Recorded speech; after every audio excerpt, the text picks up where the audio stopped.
Nous ouvrons donc l'atelier qui porte sur le droit de l'eau, sujet que nous évoquerons en premier, notamment à partir des travaux de recherche plus larges, mais qui ont fait que nous nous sommes rencontrés, Victor David et moi-même.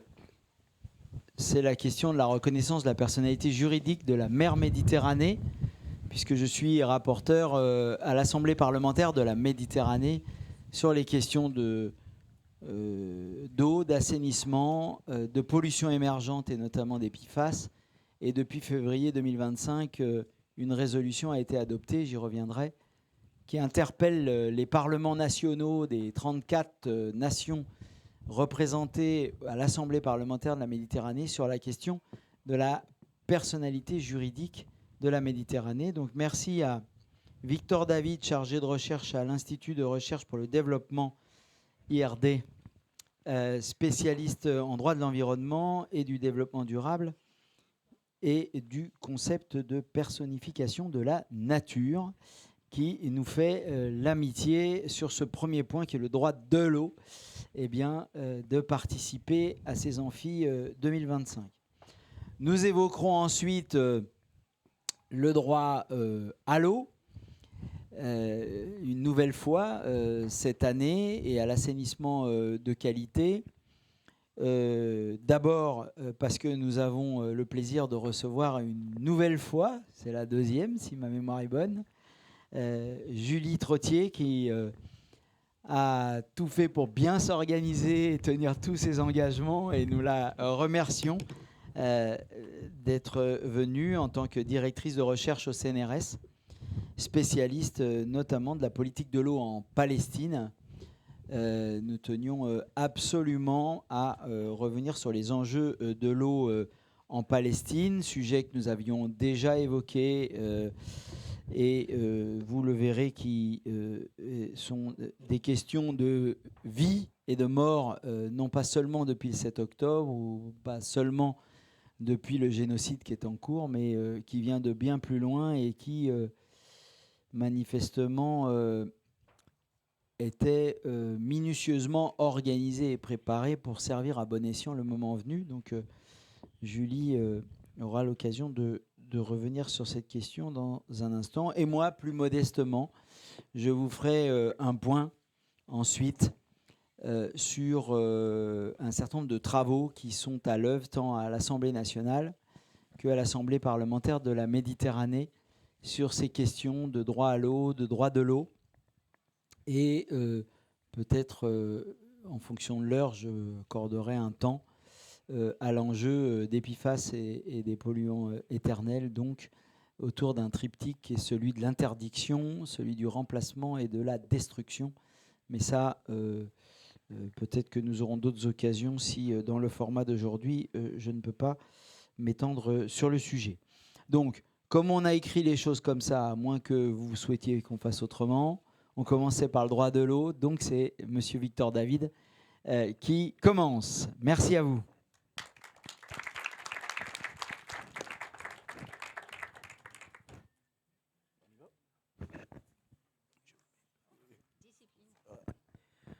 Bonsoir à tous.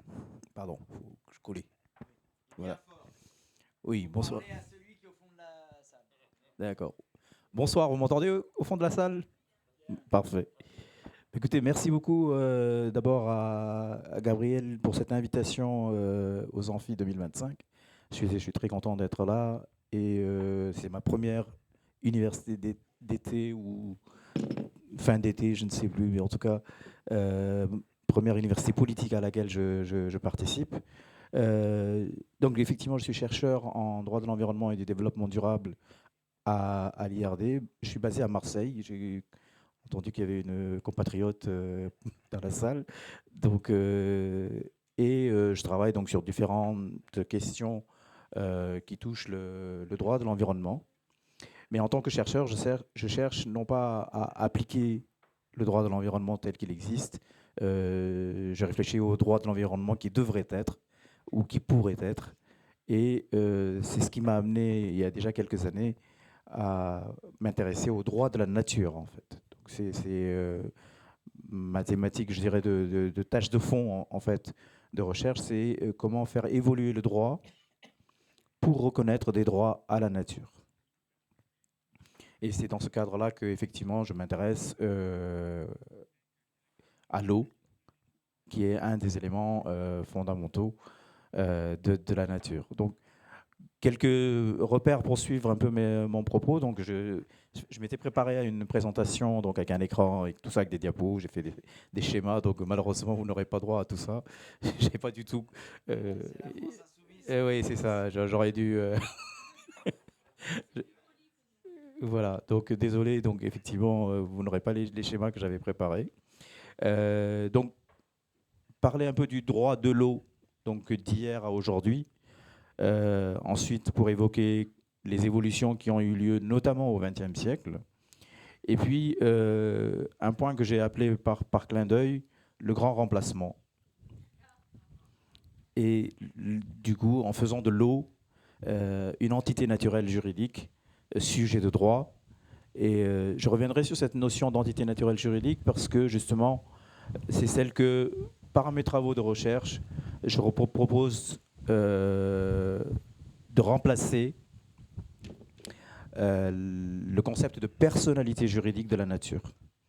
Donc, mes travaux m'ont appris qu'effectivement, nous devrions peut-être cesser de raisonner en termes de personnalité juridique de la nature, mais aller au-delà de ça et inventer une nouvelle catégorie de sujets de droit que seraient les entités naturelles juridiques. Et dans mon travail sur le droit de la Méditerranée, en tant qu'entité naturelle juridique, c'est ce que j'essaie de faire avancer en tout cas. Alors, pour aller très rapidement sur un survol historique du droit de l'eau, le droit de l'eau est un des droits, je dirais, les plus anciens finalement. Parce qu'en fait, l'eau a toujours été... j'ai commencé à écrire que la guerre de l'eau a commencé il y a plus de 3000 ans. D'accord. Donc, et on retrouve donc traces dans les travaux historiques sur la Mésopotamie, que ce soit dans la vallée de l'Indus, avec les lois de Manu, ou en Chine, notamment sous la dynastie Han, quelques siècles après Jésus. Jésus-Christ. Donc, dans tous ces droits anciens, il y a un élément central. L'eau est sacrée. Et donc, c'est autour de ça que se construit finalement le respect de l'eau, le droit de l'eau, de l'accès à l'eau, etc. Donc, c'est la notion de sacré qui imprègne les droits anciens. Et à côté de cet élément sacré de l'eau, il y a une autre caractéristique qu'on retrouve, c'est l'obligation du gouvernant, quel qu'il soit, de garantir un accès de l'eau à tous et de protéger l'eau contre les envahisseurs et les pollutions. Donc déjà, dans le droit ancien de l'eau, on retrouve cette idée-là. Pour en venir aux origines du droit de l'eau contemporain, évidemment, les racines se trouvent en Grèce et à Rome. D'accord ? Ce sont finalement les droits grecs et romains qui sont au fondement du droit actuel de l'eau en Occident en tout cas, et du fait de la colonisation un peu partout. On change de registre. Donc, on quitte le côté sacré de l'eau pour passer au côté propriété de l'eau. On va désormais raisonner en termes de propriété de l'eau, qu'il soit public ou privé. D'accord ? Et évidemment, donc l'eau devient un objet appropriable, une propriété, et donc le propriétaire a des droits et des responsabilités malgré tout concernant l'eau, parce que c'est quand même un objet particulier, on va dire. Et donc, les propriétaires tels qu'on les retrouve, que ce soit en grec, à Rome ou dans le droit français actuel, les propriétaires sont soit la collectivité, soit l'individu, ou tout le monde. D'accord ? Donc, c'est vraiment l'idée de bien public, de bien commun et de propriété privée. Alors, évidemment, donc, le droit de propriété, comme vous le savez, est absolu, en tout cas en France. Malgré tout, il y a des nuances qu'on appelle les servitudes. Alors, en venir au... Et donc, tout au long de cette histoire du droit de l'eau, là aussi, le fil conducteur, c'est qu'effectivement, c'est l'appropriation de l'eau qui devient une marchandise, un objet d'accaparement, de commerce, et tout ça à son propre détriment, et celui des populations les plus vulnérables. S'instaure au fil des années une compétition pour l'eau, et on assiste également à une utilisation non durable d'une ressource pourtant reconnue comme non épuisable, surtout qu'elle est soumise, selon les endroits de la planète et selon les moments de l'année, à des raréfactions aggravées aujourd'hui par les dérèglements climatiques auxquels on assiste. Et puis, une des causes de l'absence d'eau, si je puis dire, ce sont les pollutions diverses et variées, dont les sources peuvent être les industries, les intrants chimiques dans l'agriculture, les pesticides et toute autre pollution d'origine tellurique qui finissent, par exemple, dans les fleuves et les océans. Donc, les conséquences de toute cette évolution, c'est une destruction temporaire ou irréversible de la biodiversité terrestre et marine, des problèmes sanitaires, des injustices subies par les populations les plus vulnérables, et notamment les peuples autochtones. Et puis, évidemment, l'eau, c'est aussi des problèmes géopolitiques à tous les niveaux. Je ne vais pas insister sur le droit les évolutions du XXe siècle, parce qu'elles tournent autour on va dire, de trois éléments. Au cours du XXe siècle, il y a vraiment l'apparition du multilatéralisme, du droit international en fait. Et un des sujets qui va intéresser le droit international, ça va être l'eau. Donc dès 1911, par exemple, on a une déclaration de Madrid sur la réglementation internationale de l'usage des cours d'eau internationaux en dehors de l'exercice du droit de navigation. Donc ça on voit bien que ce n'est pas l'eau qui intéresse, c'est effectivement comment on va utiliser l'eau lorsqu'un cours d'eau, par exemple, tout bêtement, traverse plusieurs pays. Parce qu'il suffit qu'il y en ait un qui mette un barrage pour que tous les autres États en aval n'en aient plus. Donc il a fallu quand même commencer à réfléchir, parce que le droit international fonctionne comme ça, vous le savez certainement. Un des premiers textes qu'on apprend quand on fait du droit de l'environnement, c'est une convention de 1902, la Convention de Paris, sur les oiseaux jugés utiles pour l'agriculture. Donc il s'agissait de réguler la chasse en fonction de l'utilité des oiseaux pour l'agriculture ou non. Et comme on ne voulait pas que chaque pays européen fasse ce qu'il veut, on s'est dit on va faire un traité international pour que chacun tire sur les mêmes oiseaux et pas différemment. Donc c'était un peu ça l'idée. Donc ça c'est une règle de répartition et d'accès à l'eau dans les contextes transfrontaliers. Ça c'est une première évolution du droit de l'eau au XXe siècle. Une seconde étape sur laquelle je passerai rapidement, puisque mes collègues vont en revenir dessus, c'est l'étape des droits de l'homme. Parce qu'effectivement, on va s'acheminer vers la reconnaissance de l'accès à l'eau, pour arriver à le droit à l'eau, de tout être humain, sans discrimination, en quantité ou en qualité. L'aboutissement de plusieurs textes internationaux, donc que ce soit une conférence des Nations Unies dédiée à l'eau en 1977, ou alors la Convention internationale des droits de l'enfant, pour arriver effectivement en 2019 à un rapport mondial des Nations Unies pour dire qu'il faut 50 litres d'eau par personne, par jour, pour subvenir aux besoins fondamentaux d'un individu. Donc c'est aujourd'hui l'étalon, on va dire. C'est 50 litres par jour et par personne. C'est le minimum. Donc je crois que nous, en France, on doit être à peu près à 150 aujourd'hui. D'accord, 125. Troisième élément de l'évolution du droit de l'eau, c'est le droit de l'environnement, qui lui-même apparaît, on va dire de manière formelle, à partir des années 70, du début des années 70. On aura la Convention de Ramsar sur les zones humides, qui est un des premiers textes qui va s'intéresser justement à l'eau sous la forme de zones humides. Ensuite, évidemment, il y a les conventions de Rio en 92. Et aujourd'hui, on a l'objectif de développement durable numéro 6 de l'agenda 2030 qui vise à garantir l'accès de tous à l'eau et à l'assainissement et à assurer une gestion durable des ressources en eau. Donc, effectivement, différentes législations nationales et réglementations nationales vont aller dans ce sens-là, c'est-à-dire gérer l'eau de manière durable, lutter contre les pollutions, chercher la qualité de l'eau, etc. Alors, je ne vais pas non plus vous parler effectivement du droit de l'eau en France aujourd'hui, parce que c'est avec la présentation, avec le diapo, ça aurait été plus clair, parce que j'avais fait une liste des lois qui existent depuis les années 60. En tout cas, il faut savoir que c'est très hiérarchisé, c'est très administratif en fait. Le droit de l'eau en France est très administratif.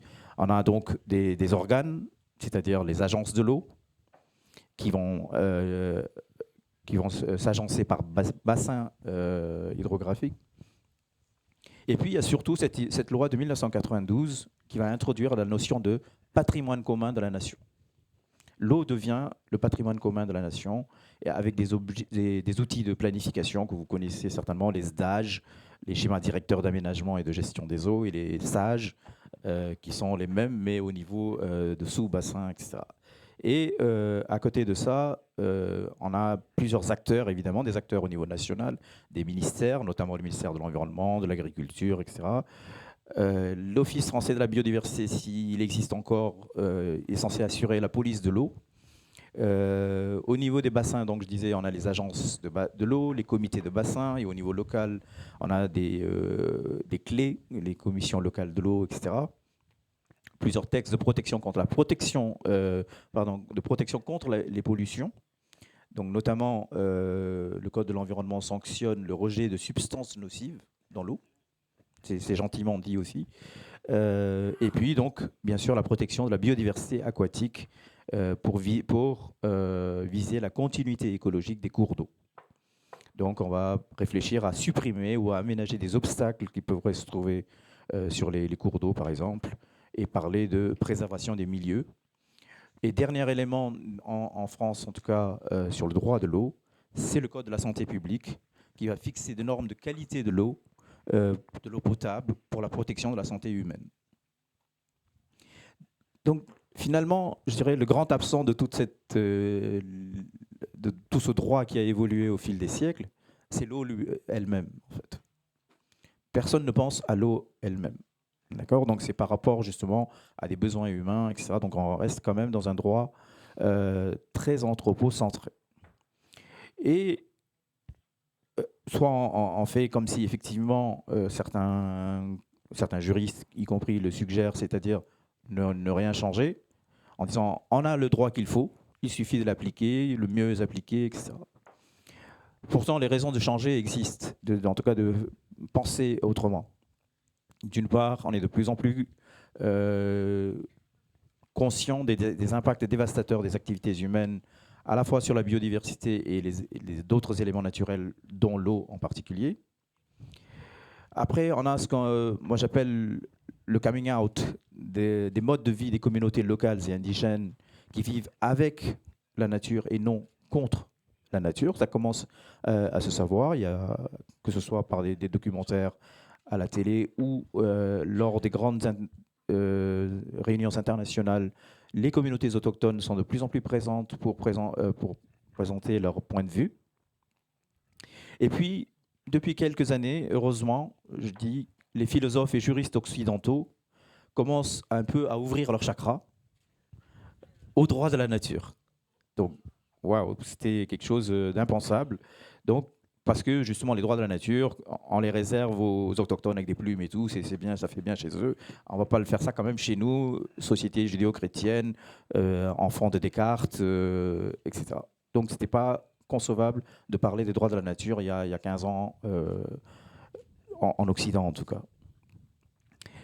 Alors, donc c'est sur cette nouvelle piste donc, des droits de la nature pour protéger l'eau que je me suis intéressé à cette piste-là, on va dire, parce que d'une part, elle était inexplorée, voire écartée, et puis bon, il est quand même important, en tout cas en tant que chercheur, de se demander si c'est une solution prometteuse. Est-ce que c'est vraiment une solution ?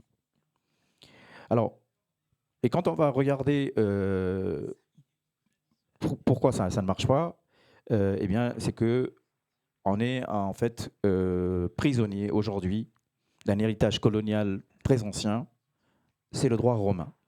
La colonisation romaine qui a apporté le droit romain, eh bien, avec la summa divisio, comme on l'appelle, c'est-à-dire à créer des sujets de droit et des objets de droit.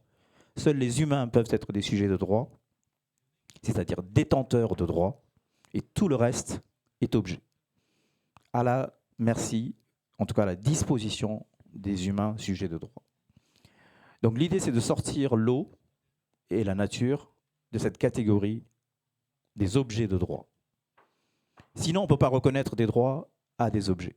On ne peut pas reconnaître des droits à cette table-là, comme on ne peut pas reconnaître des droits à un animal sauvage, domestique, à des écosystèmes, etc., à des forêts, etc. Donc il faut sortir la nature de cette catégorie. Donc la piste proposée par un des chercheurs états-uniens au début des années 70, ça a été de dire reconnaissant des droits légaux à la nature, et parce que justement c'est le seul moyen peut-être, en tout cas dans un contexte juridique, de mieux protéger la nature. Parce qu'on ne peut pas protéger la nature en tant qu'objet de droit dans un monde dominé par la propriété et des besoins anthropocentrés. Donc l'idée de Christopher Stone, puisque c'est le professeur de droit en question, a été de dire reconnaissons des droits. Donc c'est resté dans l'oubli pendant plusieurs années avant de ressurgir au début des années 2000. Et c'est l'Équateur qui a été le premier pays à inscrire dans sa constitution que la nature était une personne juridique. Et donc de là découle un certain nombre de conséquences, effectivement, qu'aujourd'hui on voit à l'œuvre, puisque un certain nombre de décisions de justice constitutionnelle en Équateur donnent la primauté à la nature et à ses éléments, comme les mangroves, les fleuves, par rapport à des projets de développement. Ça n'a pas été jusqu'à interdire l'exploitation pétrolière. Ils ont échoué, y compris dans un parc national. Mais quand ce n'est pas du pétrole, ça marche. Alors donc depuis l'Équateur, donc plusieurs pays ont suivi cet exemple-là. La Bolivie, bien sûr, tout de suite l'année d'après, en 2009. Et puis, moi, ce qui m'a en tout cas amené à m'intéresser à cette piste des droits de l'eau en tant qu'entité juridique, c'est la Nouvelle-Zélande qui, en 2012, a reconnu un fleuve comme personne juridique. La première fois donc qu'un pays de droit anglo-saxon, on va dire de droit moderne, sur je dirais la pression des Maoris, qui a pris cette décision-là.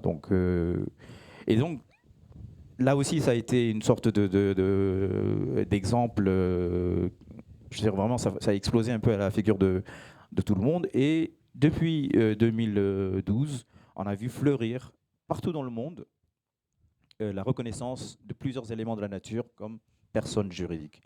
Donc, et la plupart des écosystèmes naturels sont des écosystèmes aquatiques. D'accord ? Et le dernier en date, en tout cas important pour nous, c'est l'Espagne. L'Espagne qui a reconnu une lagune comme une personne juridique, la Mar Menor, en 2022. Et donc on voit bien que c'est possible dans un pays européen, de l'Union européenne, de tradition judéo-chrétienne, etc., et qu'on peut tout à fait reconnaître un élément de la nature comme une personne juridique. Sauf que les adversaires de tout ça, parce qu'il y en a forcément, vous pensez bien, c'est que, y compris, donc je disais chez les juristes, ils disaient que on ne peut pas, et chez les philosophes, on ne peut pas donner la personnalité juridique à autre chose que des humains. Je dis autre chose d'ailleurs. Oui, donc déjà, je me plante. Mais c'était ça la limite pour eux qu'on ne pouvait pas franchir. Donc seuls les humains peuvent être des personnes juridiques. Mais de manière plus technique, si vous me permettez, c'est qu'en fait, une personne juridique est définie comme, en tout cas, le régime juridique d'une personne juridique, et ce sont des droits, bien sûr, mais aussi des devoirs, des obligations et des responsabilités. À cette époque-là, moi, je travaillais en Nouvelle-Calédonie, et à la demande d'une des provinces de Nouvelle-Calédonie, majoritairement kanak, ils m'ont demandé de reconnaître les requins et les tortues comme personnes juridiques. C'était le vocabulaire que j'utilisais. Sauf que effectivement, quelle obligation j'allais reconnaître à des requins, quel devoir j'allais reconnaître à des tortues marines, etc. Donc, je me suis rendu compte que cette notion de personnalité juridique appliquée aux éléments de la nature ne pouvait pas marcher. Je suis donc parti donc sur la piste des entités naturelles juridiques. C'est-à-dire que moi, je me suis dit, qu'est-ce qu'on veut en fait? On veut mieux protéger le vivant. Il n'est plus question de laisser le vivant dans la catégorie des objets. Mais on nous dit que le vivant ne peut pas être une personne. Eh bien, le droit a toujours été inventif, le droit a toujours été créateur, le droit est une fiction. Donc à partir de là, on peut faire ce qu'on veut, si la volonté politique existe. Donc créons une nouvelle catégorie de sujets de droit, qu'on pourrait appeler, si vous me suivez, entité naturelle juridique. Je trouvais que ENJ, ça faisait ange, c'était joli. Et j'ai gardé ce vocable-là désormais pour parler des entités naturelles juridiques et pas de personnes juridiques. Donc on peut reconnaître l'eau comme personne juridique, mais là aussi, je pense que avec un régime juridique particulier, parce qu'en fait, en Inde, en 2017, un tribunal a reconnu le Gange comme personne juridique, avec droits, devoirs et obligations de toutes les personnes juridiques. Sauf que le juge a nommé un haut fonctionnaire de l'État fédéré comme face humaine du fleuve, du Gange. Et ce brave fonctionnaire a pris peur. Il a dit, si le Gange demain inonde des champs, c'est moi qu'on va poursuivre et à moi de rembourser. L'État qui l'employait, elle a dit, oulala, c'est nous qu'on va poursuivre si quelqu'un se noie dans le Gange et je devrais indemniser. Donc, hors de question, ils ont fait appel devant la Cour suprême de l'Inde qui a suspendu la décision du tribunal. Donc on voit bien, et c'est une des raisons qui m'a confirmé qu'il ne fallait pas poursuivre dans la voie de la personnalité juridique et qu'il fallait créer quelque chose de nouveau. Donc en Nouvelle-Calédonie, on avait créé une délibération avec la province qui crée cette catégorie de sujets d'entité naturelle juridique, avec les requins et les tortues comme premiers bénéficiaires, puisque c'était vraiment la volonté des élus Kanak. La délibération a été votée en juin 2023. L'État a attaqué cette délibération. Et le Conseil d'État a donné un avis en faveur de l'État, et donc la délibération a été annulée. Donc aujourd'hui, les requins et les tortues sont redevenus des espèces vivantes, ordinaires, on va dire. Mais l'idée, c'était pourquoi? C'est pour ça que je vous en parle, parce que c'est important pour notre ami député. Quelle voie suivre si on veut faire ça en France? L'avis du Conseil d'État est très intéressant. Il a dit que la province des îles Loyauté n'avait pas le droit de créer une nouvelle catégorie de sujets de droit parce qu'elle était compétente en matière de droit de l'environnement et pas en droit civil. Donc si on veut faire quelque chose en France, c'est dans le code civil que ça doit se passer. Il faut créer une nouvelle catégorie de sujets de droit qu'on appellerait éventuellement entité naturelle juridique, avec un régime juridique cadre qui sera fixé, mais laisser ensuite aux communautés locales, aux collectivités locales, de choisir les entités qui pourront bénéficier de ce statut. Parce que ce n'est pas le ministre qui va protéger le fleuve. D'accord? Moi, je travaille avec des groupes dans les Bouches-du-Rhône qui cherchent à protéger l'Arc, un fleuve côtier, ou la Durance. Ce n'est pas le ministre qui ira protéger, ce sont les riverains qui aujourd'hui craignent pour la santé de ces fleuves, de ces milieux aquatiques, qui s'intéresseront à la chose. Donc il faut laisser aux collectivités locales le soin de décider.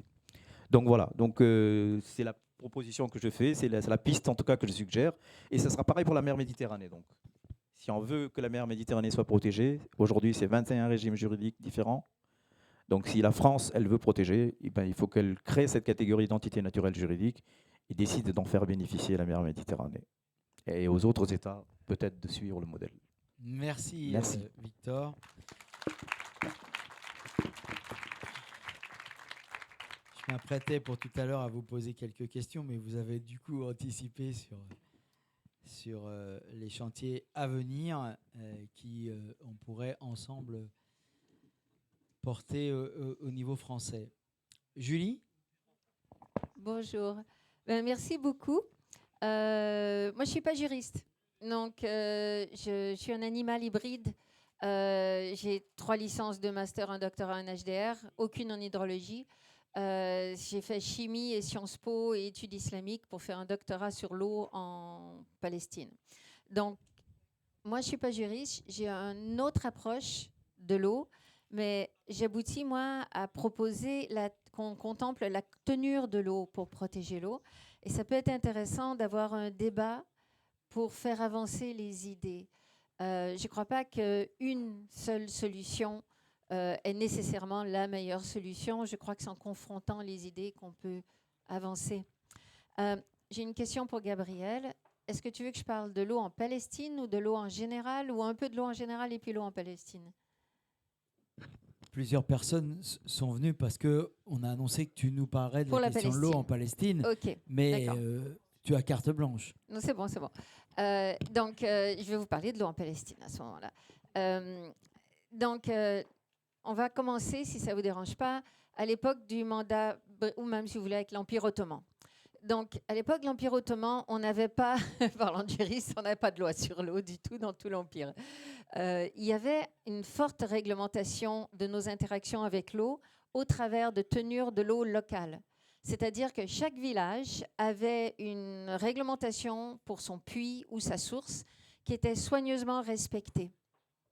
Alors, ça vous faisait un droit qui changeait de village à village, littéralement de puits en puits, même à l'intérieur du même village. Donc, quand les Britanniques deviennent mandataires, ils ont eu le mandat sur la Palestine, ça leur donne des cheveux blancs parce que veulent une loi sur l'ensemble du territoire, une loi uniforme. Pourquoi? Parce qu'ils veulent développer de grandes infrastructures. Et évidemment, donc ils ont besoin d'une loi uniforme. Et ils n'y arriveront pas. Et quand on va avoir la création d'Israël, ce qui est très important à prendre en compte, c'est qu'on va avoir au moins 700 000 personnes qui vont être forcées de partir de chez eux. Et en partant, ils vont emmener leurs institutions. Parce que les institutions qui réglementaient l'eau, étant locales, étaient entièrement orales. Sauf pour les puits de la région d'autour de Kalkelia, Tulkarem, parce que là, et même, ça va arriver seulement dans les années 50, les puits, donc je vais trop vite. Donc ces gens partent et laissent un vide institutionnel. Du coup, Israël va être capable d'énoncer sa loi sur l'eau parce qu'elle est dans un vide juridique, elle est dans un vide institutionnel. Et cette loi est considérée par les hydrologues comme excellente. D'une part parce qu'elle donne beaucoup de pouvoir à l'hydrologue, et deuxièmement parce que c'est une loi complètement centralisée. C'est-à-dire que c'est l'État, c'est une première fois dans l'histoire de l'humanité où l'État considère qu'il va gérer toute l'eau sur le territoire national. Mais ces réfugiés partent où? Dans une variété d'endroits.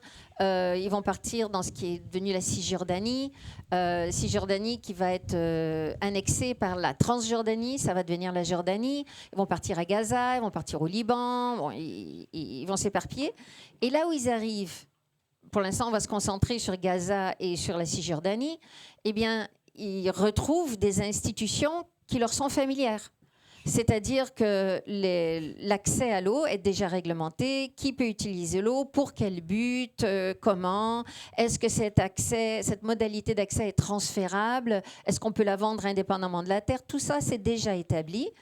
Et ça les exclut. Parce que eux, ils ont droit à remplir leur cruche à la source, mais ils n'ont pas le droit d'utiliser l'eau pour irriguer. Ça ne les choque pas parce que venaient de villages où ils utilisaient exactement ce genre d'institution. Donc, ils acceptent de devenir des exclus de l'eau. Et parce qu'ils veulent simplement rentrer chez eux. Et ils veulent recommencer à pratiquer les institutions auxquelles ils souscrivent. Donc, on se retrouve avec une gestion de l'eau totalement centralisée au niveau de l'État en Israël et une gestion de l'eau totalement décentralisée au niveau de chaque puits, de chaque source en Cisjordanie et à Gaza. Alors, côté Cisjordanie, vous avez une situation totalement différente de Gaza en termes d'hydrogéologie. Toutes les villes, Hébron, Bethléem, Jérusalem, Ramallah, Naplouse, Jénine, sont situées sur une ligne de crête. À l'est de cette ligne de crête, la pluie qui tombe va ruisseler vers la mer Morte et vers la vallée du Jourdain. À l'ouest de cette ligne de crête, la pluie va ruisseler vers Israël et vers la mer Méditerranée. Et au nord, la pluie va ruisseler vers le nord, vers Israël. Et ce qui est très très important, si je vous parlais de l'eau en général, je l'aurais dit, je le radote tout le temps, c'est qu'il faut considérer systématiquement l'ensemble du flux de l'eau le long de sa trajectoire, si vous voulez comprendre tous les problèmes. Alors, qu'est-ce qui se passe? C'est qu'en Cisjordanie et à Gaza, on n'a pas d'eau de surface hormis le fleuve Jourdain. Alors, l'eau de la pluie pénètre le sol, va ressurgir sous forme de sources, qui étaient toutes déjà, avant 1967, qui étaient déjà toutes réglementées par des régimes de communauté, des régimes de propriété communautaire, avec une tenure de l'eau totalement locale. Et elle pénètre dans le sol, donc elle était utilisée essentiellement pour l'irrigation. Et là, il faut distinguer utilisation et consommation. Quand vous lavez les mains au robinet, vous utilisez l'eau, mais vous ne la consommez pas, quoi qu'en dise votre facture d'eau. Pourquoi? Parce que l'eau, elle retourne dans la partie terrestre de son cycle et elle va être utilisée par un autre être vivant. Ça peut être un ver de terre dans le sol, ça peut être un autre être humain, mais un organisme vivant va le réutiliser jusqu'à ce que l'eau soit consommée. Et elle ne peut être consommée que de 3 manières. Soit elle s'évapore, soit elle est transpirée, soit elle atteint la mer. Donc, à l'époque, lorsque Israël émerge, et jusqu'en 67, et même jusque dans les années 90, l'essentiel de l'irrigation en Cisjordanie ou dans la bande de Gaza, c'était l'irrigation par submersion. Autrement dit, je dévie une source et j'inonde mon terrain. Donc l'essentiel de cette eau va retourner dans la terre et va être utilisée à nouveau par des vers de terre, des bactéries du sol, des mycéliums, jusqu'à ce qu'elle réémerge à nouveau et qu'elle soit utilisée par des êtres humains. Elle va continuer son chemin. Alors, ce qu'il faut qu'on comprenne, c'est qu'au moment où Israël émerge, la Cisjordanie, donc, du point de vue du mouvement des eaux souterraines, puisqu'on n'a pas d'eau de surface, est en amont. Et cette eau, donc, arrive de Cisjordanie vers Israël, et éventuellement là où il y a Gaza, traverse Israël, puis traverse le sol de Gaza, et arrive à la mer. Maintenant, il y a une chose qui est partagée par toute l'humanité, c'est la stupidité. Ils ont fait comme on a fait à Montpellier. Ils ont multiplié les puits dans l'aquifère côtier, et en Israël et à Gaza.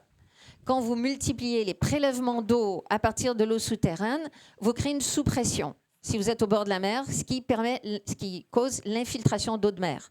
Donc très vite, avec les oranges de Jaffa, même dans les années 30-40, on a commencé à surexploiter l'aquifère côtier, causer de l'infiltration d'eau de mer, d'où l'expression qu'on boit la mer à Gaza. Et alors ça, c'est un phénomène assez ancien.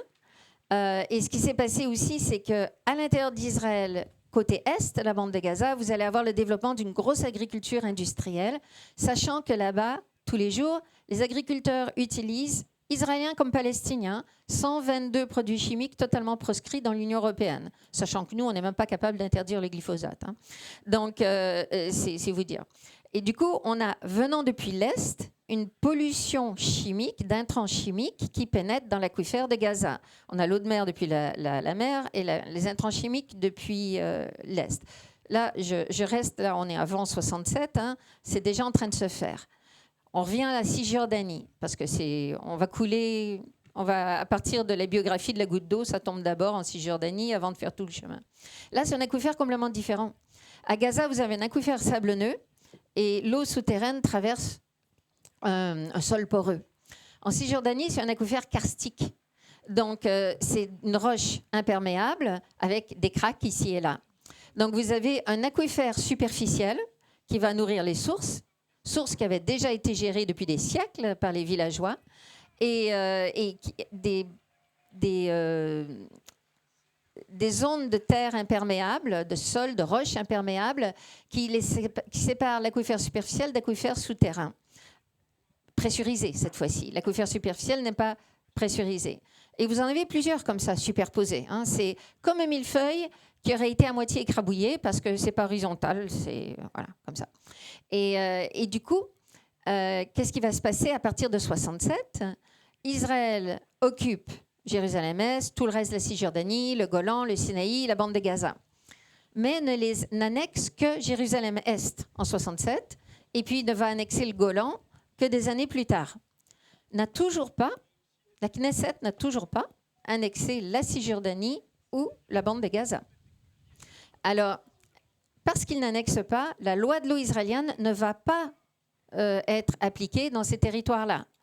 Donc, le droit ancien va continuer pour toutes les sources et tous les puits existants. C'est une occupation de style impérial. On ne va pas se mêler des affaires entre indigènes.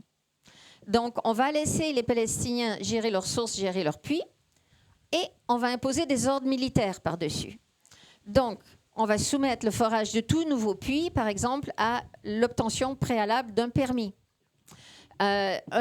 Forer un puits à Gaza, c'est très, très facile. C'est beaucoup plus compliqué en Cisjordanie parce qu'il faut forer dans de la roche. Alors, à partir des années 50-60, les agriculteurs autour de Tulkarem et Qalqilia, j'avais commencé trop vite à vous en parler, avaient commencé à pouvoir rassembler et leurs épargnes et de la technologie nécessaire pour forer des puits. Donc là, vous avez pas mal de puits agricoles qui appartiennent à ce qu'ils appellent les Shirket el-Bir, c'est-à-dire que c'est des associations que les agriculteurs qui mettaient en commun leurs épargnes pour les forer créaient avec des statuts écrits. Donc quand Israël arrive en 67, on a des puits qui ont des statuts écrits et des sources qui n'ont pas de statut écrit, mais qui ont une forme de tenure de l'eau très stricte. Ils vont laisser ça perdurer. Ce qu'ils vont faire, c'est que la Compagnie nationale de l'eau, Mekorot, va forer des puits profonds pour utiliser l'aquifère profond, pressurisé. Et Israël va dire, nous n'affectons pas les eaux palestiniennes puisque nous utilisons d'autres masses d'eau. D'accord ? Ceci dit, ils vont, dès la première année, en 67, mettre des compteurs sur les puits agricoles et ils vont comptabiliser sur un an ce qui est prélevé. Ensuite, ils vont dire à Shirket el-Bir, ça, c'est votre quota pour l'an prochain. Vous ne pouvez pas excéder ça. Et au début, ça ne cause aucun problème. Parce qu'au début, c'était plus rentable pour les agriculteurs d'aller travailler comme ouvriers journaliers en Israël. Donc, il y a une déprise agricole. Et parce qu'il y a une déprise agricole, on se met à construire des maisons sur les terres agricoles qui avaient été irriguées à partir de ces puits-là, sachant que chaque terrain est relié à un seul puits. Et à partir de la première intifada, là, ça devient de plus en plus difficile d'aller gagner sa vie en Israël. Donc, les gens commencent à revenir au village, veulent se remettre à l'agriculture pour gagner leur vie. Et là, tout à coup, boum, on a le problème du quota sur le puits et le problème des maisons qui ont été construites sur les terres agricoles. Pourquoi c'est un seul problème, ça ? C'est qu'un quota, il n'est pas transférable d'un puits à l'autre. Alors, un puits qui est par exemple sous-pompé, parce qu'on a construit que des maisons sur les terres qui étaient liées à ce puits-là, il ne peut pas transférer son quota à un autre puits qui, lui, est environné de terres qu'on peut encore cultiver. Donc, on va avoir des puits sous-pompés. Et les Israéliens, évidemment, vont faire remarquer ça. Vous savez, vous n'utilisez pas tout votre quota, n'est-ce pas ? Ben oui, parce que l'utilisation domestique de l'eau, ils peuvent utiliser cette eau pour alimenter les maisons, c'est toujours beaucoup, beaucoup moins que l'utilisation pour l'irrigation. C'est des volumes beaucoup, beaucoup moindres. Alors, on a le problème que tout le monde essaie de se rabattre alors, à cultiver des terres proches des puits qui ont encore des quotas, qui sont encore utilisables, et on arrive vite à saturation. D'accord ? Et ça, c'est la situation en Cisjordanie. Donc, arrivent les accords d'Oslo. Les accords d'Oslo n'ont traité que l'eau en Cisjordanie. Ils n'ont pas traité l'eau à Gaza. Et on va revenir à Gaza après. Hein. C'est une seule histoire. Je vous balance d'un à l'autre, mais c'est vraiment une seule histoire. C'est pour ça que je la raconte comme ça. Alors, qu'est-ce que les accords d'Oslo vont faire ? Ils vont traiter l'eau comme un gâteau immobile, comme si l'eau ne coulait pas. Ils vont comptabiliser les prélèvements totaux faits par les Palestiniens en 92 et les prélèvements totaux faits par les Israéliens en 92 dans les 3 zones de ruissellement que je vous ai décrites plus tôt. Vous vous rappelez, l'Est, Ouest et Nord. Ils vont appeler ça dans le traité des aquifères. Ce ne sont pas des aquifères, ce sont des zones de ruissellement. Ils appellent ça aquifères dans le traité. Et ils additionnent ces quantités et ils disent, ben voilà, dorénavant, pendant la période intérimaire, parce qu'on était supposé avoir les accords finaux 5 ans plus tard, hein, pendant la période intérimaire qui dure toujours, voici la quantité que les Palestiniens pourront continuer à utiliser, voici la quantité que les Israéliens pourront continuer à utiliser. Mais ils n'appellent pas ça utilisation, ils appellent ça consommation. Maintenant, je vous ai averti, hein, utilisation, consommation, ce n'est pas la même chose. Mais eux, ils appellent ça consommation. Ils se sont donc basés sur les chiffres de 92, année pluviométrique exceptionnelle, qu'on n'a jamais revue depuis lors. Autrement dit, on a un traité qui oblige la nature. C'est pas donner les droits à la nature, c'est obliger la nature à le respecter. C'est un peu optimiste. Et donc, ce n'était que l'utilisation. Donc, c'est la comptabilité frauduleuse, parce que chaque goutte des mètres cubes utilisés par les Palestiniens va être probablement utilisée plusieurs fois, et par des Palestiniens et par des Israéliens. Ce qu'ils ont comptabilisé, c'était les prélèvements, ce n'était pas la consommation, même s'ils l'ont appelé consommation. Donc, c'est une absurdité, les accords d'Oslo et l'eau. Et en termes quantitatifs, c'est à peu près 20% pour les Palestiniens de ces quantités-là et 80% pour les Israéliens. Et ça a été évidemment relevé, mais ce n'est pas le pire dans cet accord. Le pire dans cet accord, c'est que c'était une absurdité du point de vue de la réalité physique de l'eau. Et on en est toujours là, mais c'est devenu, à partir de l'année 2000, c'est devenu un accord historique. Parce qu'à partir de l'an 2000, Israël va développer un programme de dessalement massif d'eau de mer le long de sa côte. Ils vont construire d'abord à Ashkelon une première station de dessalement d'eau de mer, et puis un total de 6 le long de la côte. Et ils vont renverser la situation amont-aval. Avant, on avait vu l'eau ruisselait, l'eau venait de Cisjordanie vers Israël. Maintenant, à partir des années 2000, on va avoir l'eau de la côte qui est dessalée et qui monte, qui va être distribuée dans tout Israël et en Palestine aussi. Parce que vous avez 59% de l'eau au robinet des villages et villes palestiniennes qui est achetée à Mekorot, la compagnie israélienne de l'eau, qui est de l'eau de mer dessalée. Et ça varie énormément d'une ville à l'autre. Naplouse possède ses propres puits. Ce n'est pas l'autorité palestinienne de l'eau qui les possède, c'est Naplouse, et qui les gère toute seule. Et par contre, Hébron dépend beaucoup plus de l'eau dessalée d'Israël. Donc c'est une situation qui varie énormément d'un lieu à l'autre. Mais ce qu'il faut comprendre, c'est que c'est une interconnexion complète et une dépendance complète maintenant. Et donc la situation de dépendance est créée de fait. Dépendance des Palestiniens par rapport à l'eau dessalée israélienne. Vulnérabilité, évidemment, très grande. Là, on va revenir à Gaza. Et là, ça devient cauchemardesque, je vous avertis. Donc, Gaza avait 3 pipelines qui amenaient de l'eau depuis Mekorot. Effectivement, c'est vrai, mais ça n'a jamais même été 10% de l'eau qui était utilisée à Gaza. L'essentiel de l'eau qu'on utilisait à Gaza provient de plus de 4000 puits à l'intérieur de Gaza. Mais vous vous rappelez la soupe qu'ils ont comme eau souterraine, mélange d'eau de mer et d'intrants chimiques venant de l'agriculture? C'est totalement impropre pour la consommation humaine. Si vous buvez cette eau sans la traiter, sans la filtrer par osmose inverse, vous détruisez vos reins. Et donc, ils ont construit 2 petites stations de dessalement d'eau de mer, rien à voir avec les immenses stations israéliennes. Elles sont toutes petites, une à Deir el-Bala, une à Khan Younis. Et ces stations prenaient de l'eau de mer, la dessalaient et la distribuaient. Mais c'était du made in Gaza.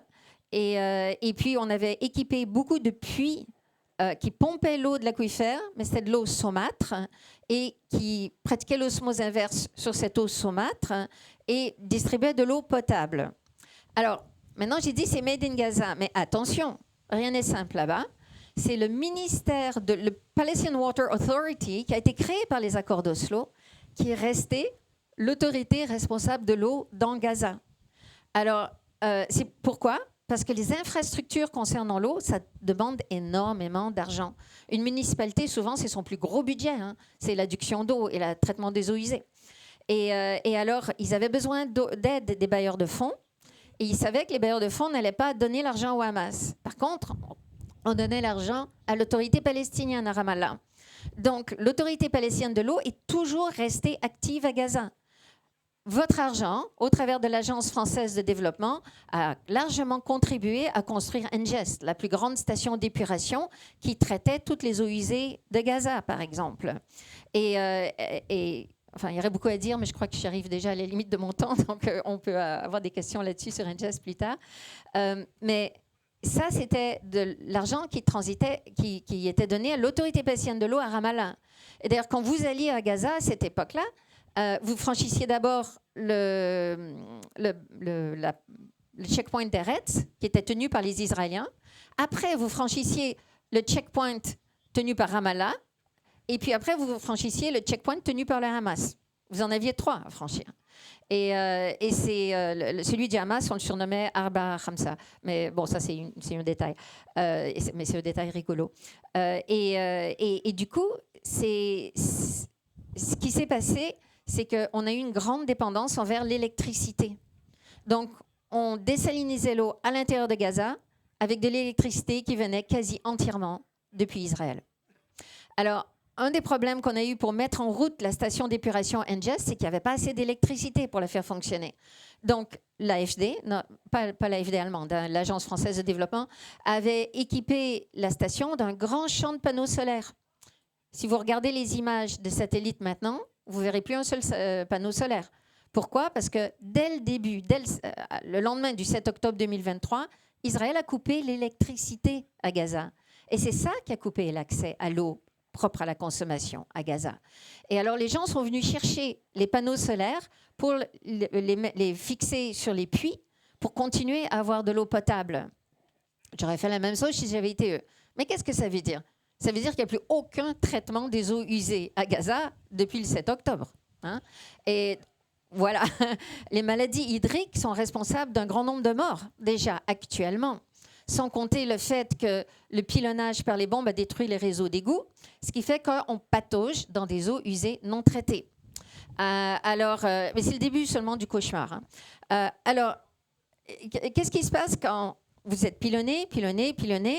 Dans les 3 premiers mois après le 7 octobre, ils avaient déjà eu plusieurs fois Hiroshima en puissance de bombe. Hein. Donc, beaucoup de ces panneaux solaires ont été détruits. Et c'est un général israélien qui a insisté pour qu'on remette suffisamment d'électricité pour permettre de traiter l'équivalent de 2,5 litres d'eau par personne par jour, hein, parce qu'il a dit sinon on va être accusé de crimes de guerre. Mais ça, c'est simplement, quand on parle des 2,5 litres par personne par jour à Gaza, ce n'est pas ce que les gens accèdent, c'est la quantité d'électricité qui rentre et qui pourrait en théorie permettre ça. Mais si vous êtes dans une zone où vous n'avez pas accès à un puits, où ils ont accès à de l'électricité, vous avez un grand problème. Alors, les dirigeants des stations de dessalement d'eau de mer, etc., ont essayé d'organiser des camions-citernes. Et ils les faisaient rouler avec de l'huile de friture usagée. Ils envoyaient des camions-citernes et les gens faisaient la file avec des bidons et remplissaient des bidons d'eau qui avait été filtrée. Tout ça, évidemment, est devenu de plus en plus difficile au fur et à mesure que tout était détruit, que les Nations Unies, dans un premier temps, ont pu apporter du carburant aux 2 stations de dessalement d'eau de mer, n'ont plus pu après un certain temps, parce que les restrictions sont devenues de plus en plus grandes. Et du coup, qu'est-ce que les gens font? On veut toujours survivre aujourd'hui. Hein. Demain est un autre jour. On voudrait bien que demain chante, mais bon, le premier combat, c'est survivre aujourd'hui. Donc, les gens vont sans électricité puiser de l'eau, parce que vous et moi, avec une pelle, on peut creuser un puits à Gaza, hein, c'est du sable. Et l'eau, vous allez toucher de l'eau très vite, parce que la mer remplit la nappe. Hein, donc les gens vont puiser de l'eau, même sans électricité, vont la faire bouillir, parce qu'ils sont bien conscients, hein, tout le monde voit les eaux usées partout, ils sont bien conscients qu'il y a des pollutions biologiques. Et c'est très facile de trouver des débris à brûler à Gaza, du plastique, du bois, ce que vous voulez. Alors, ils font des feux pour faire bouillir l'eau. Donc, ils éliminent la pollution biologique. Mais ça n'élimine pas le sel, ça n'élimine pas les intrants chimiques qui sont dans l'eau. Si vous la consommez pendant un certain temps, vous détruisez vos reins. Sans reins, vous n'allez pas vivre très longtemps. Ça, c'est une bombe à retardement. C'est une catastrophe sanitaire, hein, qui n'est pas visible immédiatement. Mes collègues qui travaillent là-dessus et moi, on est très horripilés quand les gens nous disent 61 000 morts à Gaza. Ça, c'est 61 000 morts directs aujourd'hui à cause des bombardements. C'est parce qu'on compte les linceul, en fait. On ne compte pas les gens qui sont ensevelis sous les bâtiments et on ne compte pas les gens dont la vie est condamnée parce qu'ils sont en train de se détruire les reins. Et là, on parle d'à peu près d'une grande partie de la population. Je ne peux pas dire tout le monde parce qu'il y a encore ici et là des gens qui arrivent à accéder à l'électricité. Et, voilà. Et donc, pour l'instant, c'est ça la situation de l'eau à Gaza. La majeure partie de ces puits, c'était des puits agricoles. Ils ont été largement détruits, ils n'ont pas d'électricité. Les châteaux d'eau que les agriculteurs avaient construits pour pouvoir irriguer leurs champs ont été détruits. Ça a été des cibles de bombardement. Les réseaux d'irrigation dans les champs ont été détruits. Alors à nouveau, le jour, j'ai en tête par exemple le projet qui est encore soutenu par l'Union des Juifs progressistes de France, hein, qui finance encore cette association. Le jour où les soldats sont venus pour... ils ont mis le feu et ils ont tout détruit, la récolte et le réseau d'irrigation en même temps. Ils ont demandé aux agriculteurs de se mettre de côté. Donc, ils n'ont fait aucun mort ce jour-là. Mais ils ont détruit la capacité de produire de la nourriture. Entre autres, d'où la famine à Gaza. Gaza n'était pas autosuffisant en production alimentaire, mais ça a contribué à la famine qu'on voit aujourd'hui à Gaza.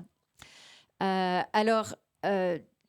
Gaza, la vulnérabilité venait de la dépendance à l'électricité israélienne. En Cisjordanie, c'est aussi une situation où toute l'électricité vient d'Israël. On n'a pas de production d'électricité à l'intérieur de la Cisjordanie. On a des puits qui ont été forés par l'aide internationale pour que l'autorité palestinienne puisse enfin avoir de l'eau. Parce que vous imaginez, les accords d'Oslo créent l'autorité palestinienne de l'eau. C'est bien gentil, mais... D'un côté, il y avait l'eau qui était gérée par les Palestiniens, c'était par des institutions locales, paysannes, qui, eux, disaient à l'autorité palestinienne, votre boulot, c'est de récupérer l'eau que les Israéliens nous piquent. Hein. Et Israël contrôlait le reste de l'eau. Et Israël disait à l'autorité palestinienne de l'eau, non, votre boulot, c'est de contrôler l'eau qu'on vous a attribuée dans les accords d'Oslo, qui est déjà gérée par des institutions locales. Hein. Donc l'autorité palestinienne de l'eau était prise entre le marteau et l'enclume.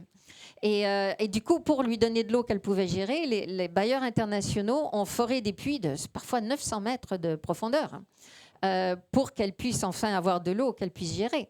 Et surtout, ils ont développé, à partir du moment où il y a eu le dessalement d'eau de mer, ils ont développé l'achat d'eau auprès d'Israël. Alors, comment est-ce que l'eau est payée? Ça mérite d'être mentionné.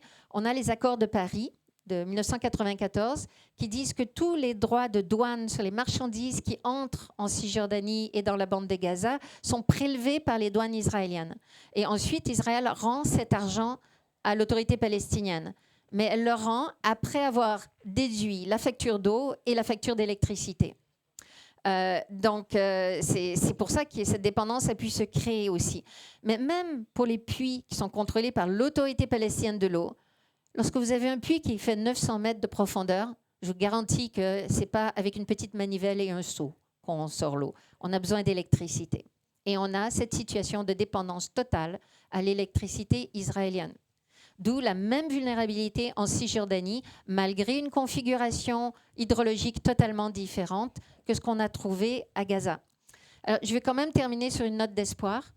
Il n'y en a pas beaucoup, mais...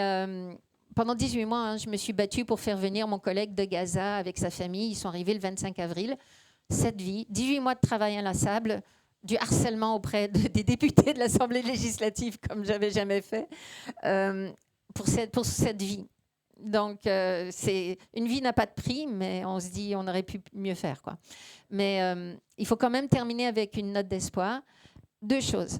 C'est que les gens là-bas ont une volonté de vivre farouche. Ils récupèrent tous les bouts de tuyaux d'irrigation qui restent. Ils récupèrent 4 pompes et ils en reconstituent 4 pompes cassées par les bombardements. Ils en reconstituent une. Ils font tout pour survivre. C'est une population très éduquée, beaucoup d'ingénieurs.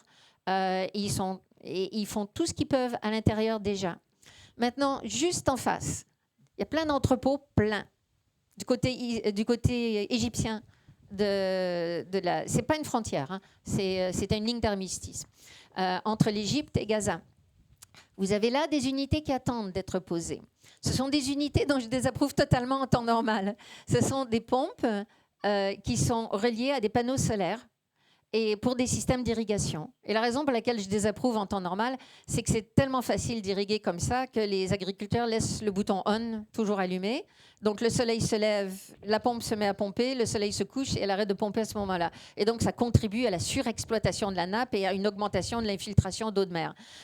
Donc c'est pour ça. Mais là, la situation est quand même pas normale. On a un besoin urgent de fournir de l'eau potable à une population qui n'en a plus. Donc, ces pompes solaires sont là. L'urgence absolue, c'est de les faire entrer et de les poser. Et ça pourrait se faire extrêmement rapidement. Et là, on pourrait, chaque pompe peut fournir facilement 200 mètres cubes par jour. Ce n'est pas grand-chose pour l'agriculture, mais ça aide vraiment beaucoup pour l'eau potable. Pour l'instant, depuis le 7 octobre 2023, on ne peut pas faire entrer un seul panneau solaire ou une seule de ces unités dans Gaza. C'est interdit par Israël. Donc, si nos députés veulent harceler Israël comme je les ai harcelés pour essayer de faire sortir ma famille, pour moi, il faudrait qu'on focalise toute notre énergie sur cette mesure d'urgence, qui n'est pas une mesure à long terme. On peut avoir tout un débat pendant très longtemps, si vous voulez. Le dessalement d'eau de mer n'est pas une solution face au changement climatique et ne le sera jamais. Mais ça peut être une solution d'urgence pour sauver des vies en attendant de reconstruire un système viable et durable. Merci. Merci et cela méritait qu'on y consacre le temps qui s'est écoulé. Je vais en quelques minutes à mon tour vous faire un point, comme je m'y suis engagé tout à l'heure, sur la situation à la fois du droit à l'eau et la question des chantiers qu'on pourrait ouvrir ensemble sur cette question des entités naturelles juridiques. D'abord, vous redonnez des éléments que vous pourrez trouver plus affinés ou en tout cas plus détaillés dans le nouveau manifeste pour le droit à l'eau et l'assainissement qui est disponible à l'espace du livre, qui est sorti à l'occasion de ces amphis.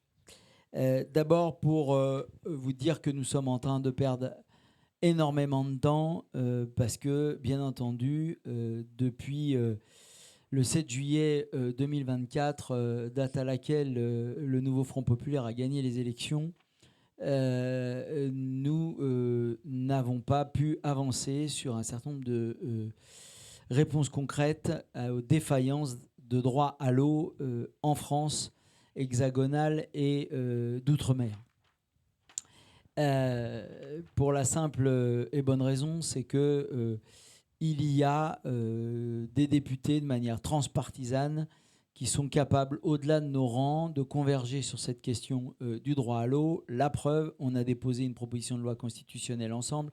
La preuve, on va examiner de manière transpartisane à la Commission des affaires européennes fin septembre, début octobre de cette année, une résolution qui vise à demander à ce que le droit à l'eau soit érigé au niveau des droits fondamentaux de la charte ad hoc ou de tout autre document intermédiaire, dans la mesure où aujourd'hui réviser la charte des droits fondamentaux en Europe pose problème, parce que le niveau européen, le continent et son Parlement sont tellement réactionnaires et d'extrême droite qu'on pourrait ressortir avec une charte des droits fondamentaux, j'assume cet aspect tactique, qui soit en deçà du texte en vigueur. Donc on choisira vraisemblablement par la voie de la France et d'autres pays qui viendraient nous rejoindre en faisant voter cette résolution, je l'espère fin septembre, début octobre, à choisir d'autres textes à l'agenda européen pour essayer de consacrer dans l'esprit de la résolution des Nations Unies de 2010 cette question du droit à l'eau et à l'assainissement de qualité comme un droit essentiel et préalable à l'exercice de tous les autres droits pour être dans l'esprit, pour ne pas dire la lettre, de la résolution des Nations Unies de 2010. Pour autant, dans le droit français, et je l'explique dans le manifeste, je le rentrerai malheureusement, faute de temps, pas dans le détail à cet instant, nous ne sommes pas en situation de le garantir et de faire en sorte que chacune et chacun puisse le faire valoir pour être en vie et en bonne santé. Et ceci n'est pas du discours politique ou du supplément d'âme qui viendrait à nous engager sur la voie de la reconnaissance de ce droit fondamental. C'est qu'il y a des chiffres là pour en attester, et en 2024, la coalition eau qui regroupe une quarantaine d'ONG françaises, auditionnées à l'Assemblée nationale, nous confirme des chiffres que certains d'entre nous connaissent déjà, mais qu'on avait plutôt daté de 2021 et qui se confirment ou se consacrent, voire s'amplifient en 2024. Nous avons toujours plus de 890 000 de nos concitoyens qui ont un accès limité à des sanitaires en France. Nous avons 150 000 personnes sans abri, sans domicile fixe, qui sont donc concernées par une exclusion dans leur accès à l'eau et à l'assainissement de qualité sur le territoire national. Nous avons bien sûr les 20 000 personnes qui sont en bidonville ou en village précaire, qui rencontrent des difficultés quant à l'exercice de ce droit fondamental, parce que c'est un droit à la vie. Je rappelle que 3 jours sans eau et nous sommes tous morts.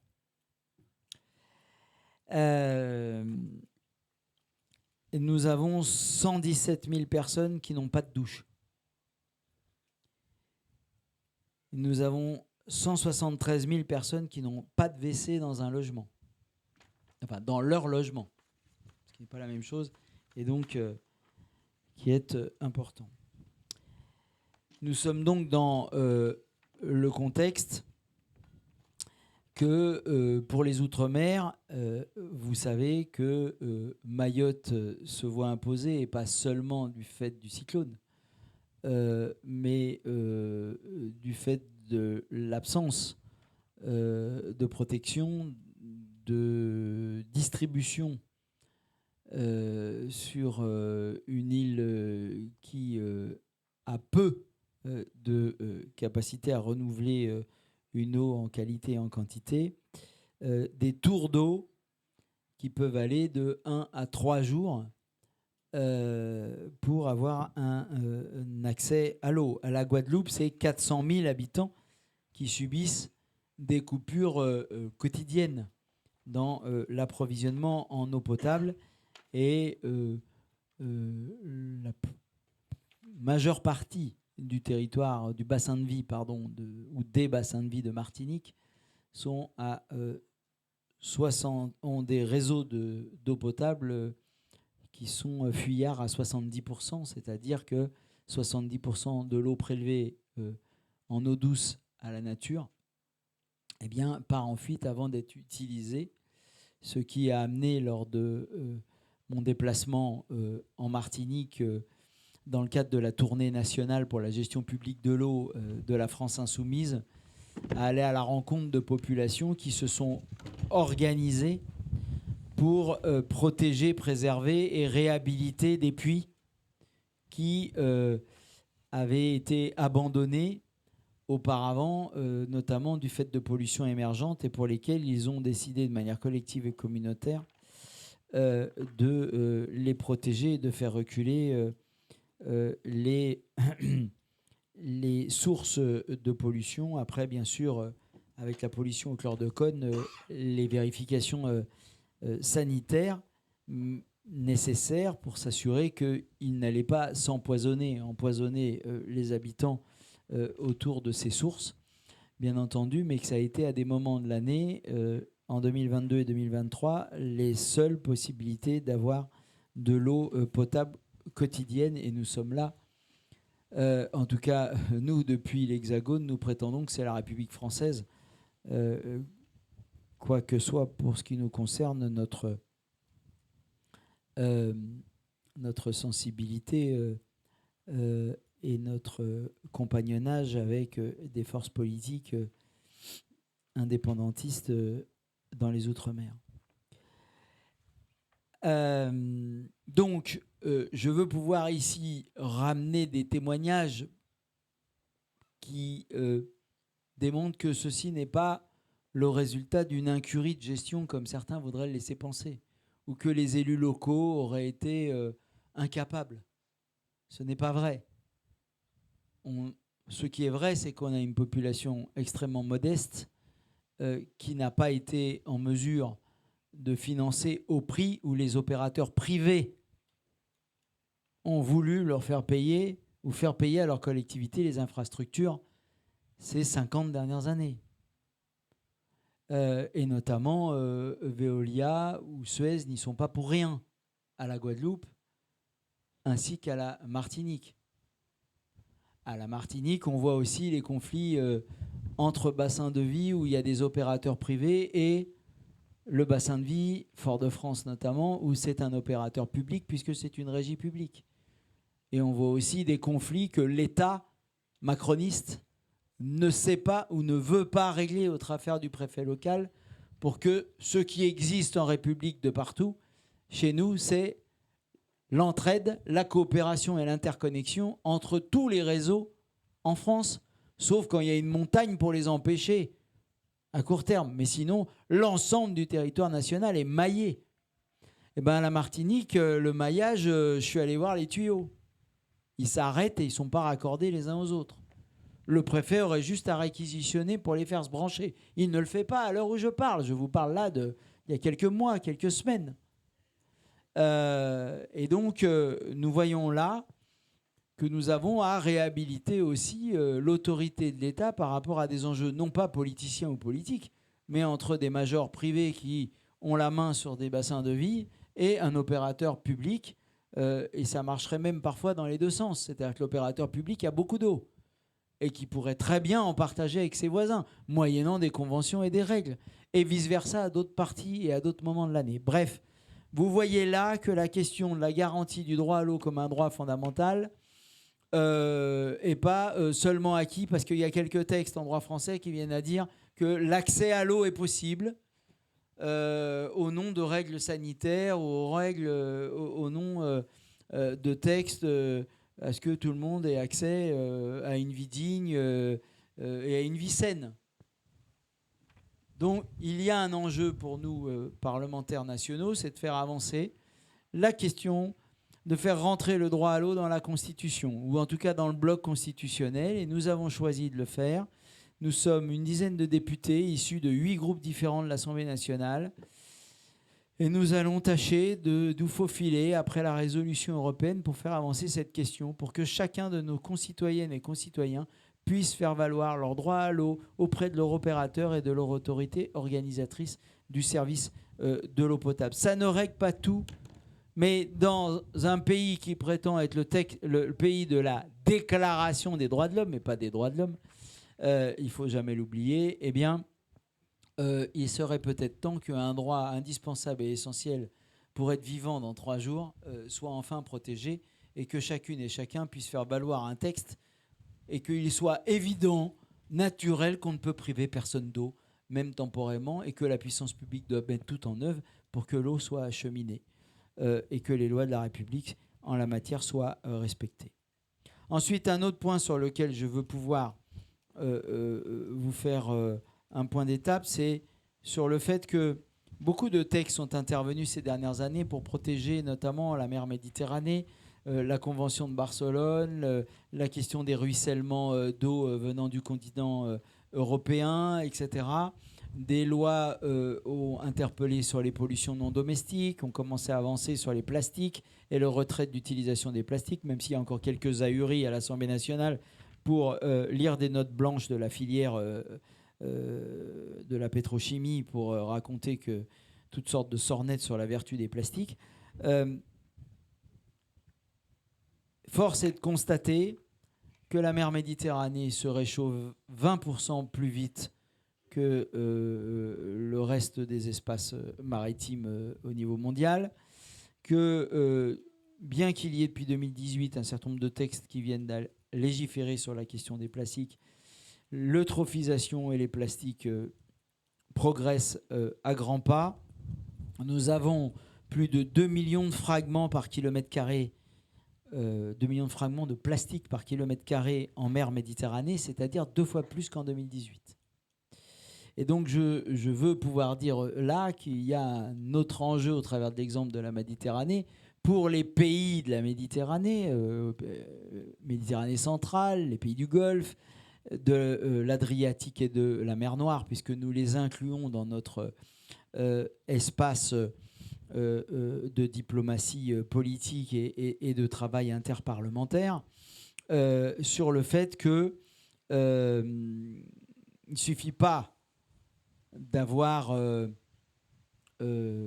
constitutionnalisé le droit à l'eau demain.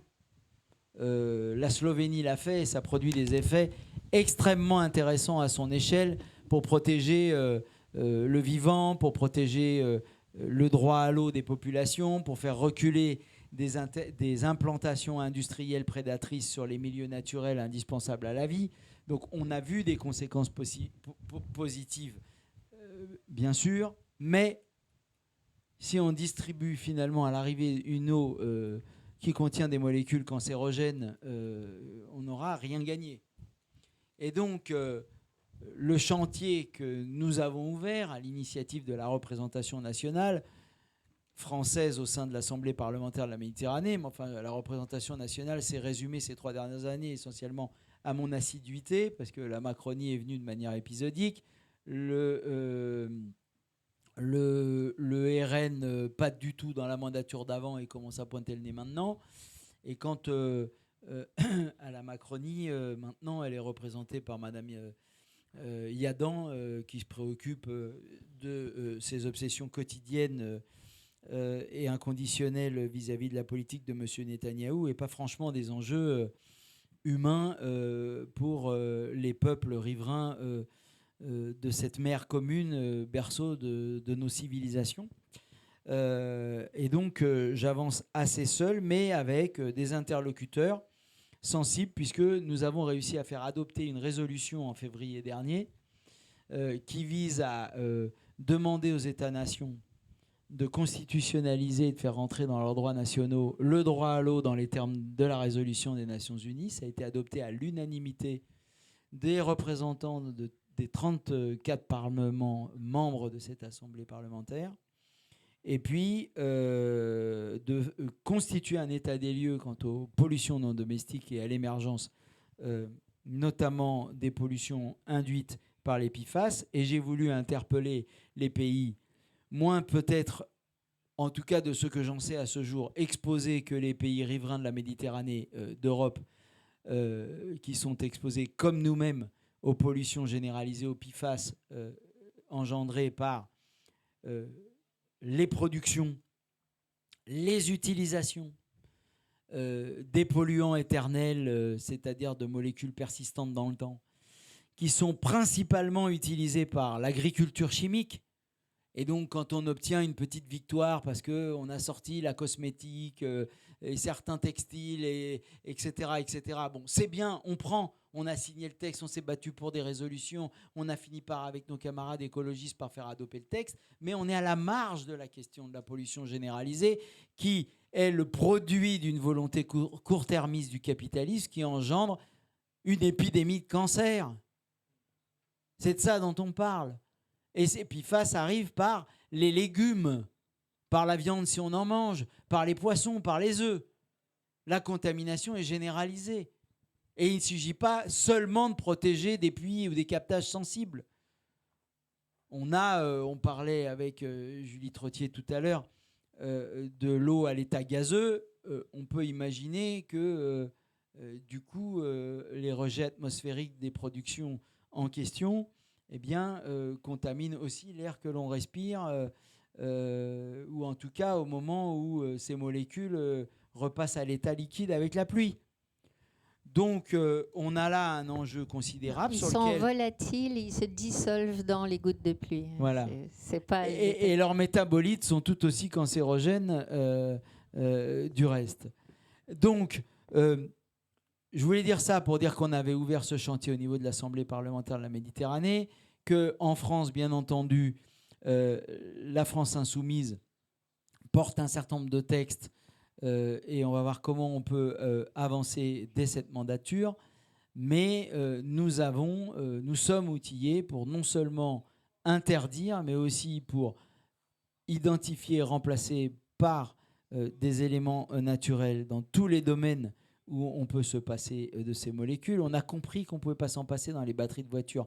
On a compris qu'on ne pouvait pas s'en passer pour protéger nos pompiers en intervention par haute température. On a compris qu'il en faut dans les hauts fourneaux de Pont-à-Mousson pour faire des tuyaux pour transporter l'eau potable des vêtements qui ont des molécules comme ça. Mais de là à pour rendre des pesticides plus pérennes dans l'agriculture, enfourrés de partout dans notre alimentation et dans ce qu'on mange. De là à finalement, sans vouloir voler la vedette à Génération Future, qui va sûrement confirmer ça dans les semaines et les mois qui viennent, mais avoir 90% des captages d'eau potable de France qui sont contaminés au PFAS, je veux dire, il y a peut-être là quelque chose qu'il faut faire immédiatement.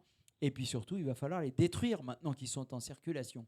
Et le problème, c'est que quand vous interpellez les gouvernements successifs et les ministres de la transition écologique successifs, ils admettent qu'il n'y a pas de filière de destruction des PFAS en France, que quand on les attrape avec les charbons actifs, dans 8 cas sur 10, je suis en ce moment co-rapporteur d'une mission d'information sur les conséquences de la directive européenne sur l'eau pour les collectivités locales. Et tous ceux que j'auditionne, dans 9 cas sur 10, me disent qu'ils ne savent pas ce que deviennent les charbons actifs chargés en PFAS.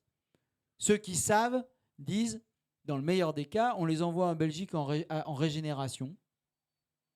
Et les autres disent, ils sont enfouis. Comment? Où? On ne sait pas.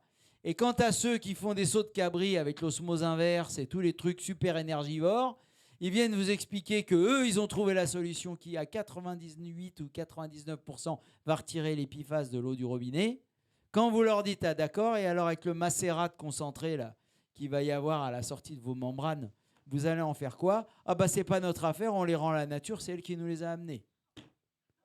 Voilà la réalité de ce qu'on nous répond à l'Assemblée nationale en audition dans une mission d'information. Et quand on dit au ministre, donc il y a bien un problème, il faut une filière pour détruire les PFAS, oui, vous avez raison, mais on attend toujours. Moi, je peux vous dire une chose, c'est qu'on nous donne la situation d'avoir un haut commissariat à l'eau, avec les agences de l'eau existantes, on a les moyens d'avancer extrêmement vite pour avoir un établissement public, au moins un premier pilote, pour aller vers des pyrolyses, bref, de faire avancer toutes les expérimentations qui commencent à bien démontrer qu'on peut trouver des solutions. Il y a même des scientifiques qui commencent, mais j'en parle pas encore, à dire qu'il y a des choses bien plus naturelles que seulement les dispositifs qui nous obligeraient à monter à 1400 degrés, ce qui, en termes de contexte de dérèglement climatique, n'est pas forcément la solution à privilégier. Mais si on n'a pas le choix pendant 10 ans et qu'il faut organiser la destruction des PFAS parce qu'on les aura interdits à un bout, mais qu'on ne va pas les laisser pour des millénaires dans le verre d'eau des générations futures, eh ben, on en passera par ce qu'il faut pour arriver à réparer et à détruire cette réalité produite par le capitalisme de notre temps. Je voudrais aussi pouvoir dire que par rapport à l'interdiction, il n'y a pas de prétexte européen qu'on ne pourrait pas le faire seul. Ou qu'il faudrait attendre une évolution d'une réglementation européenne. La France insoumise gouverne le pays demain.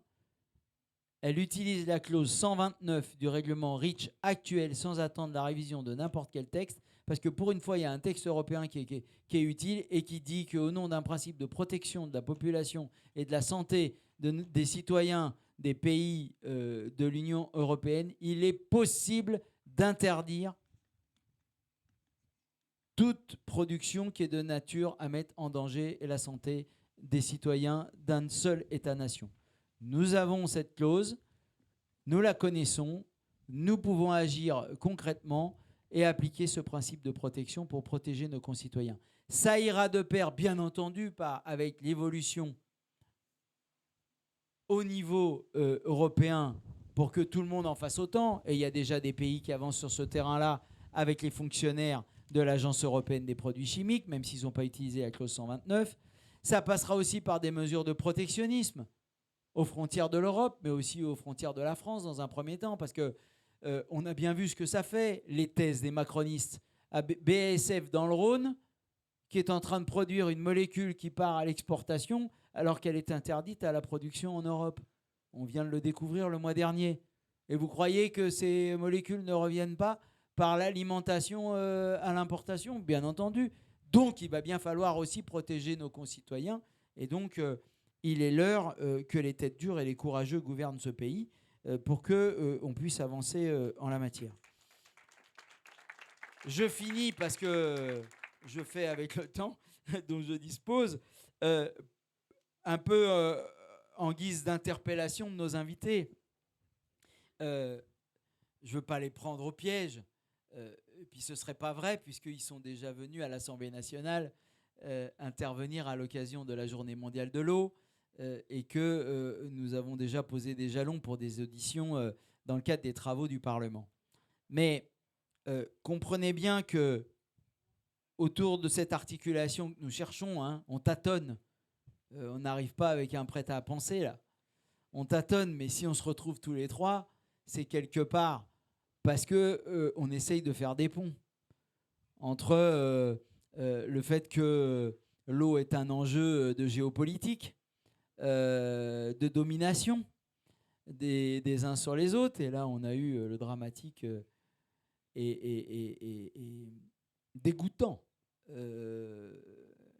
point sur la situation bien préparée et savamment organisée depuis des décennies en Palestine.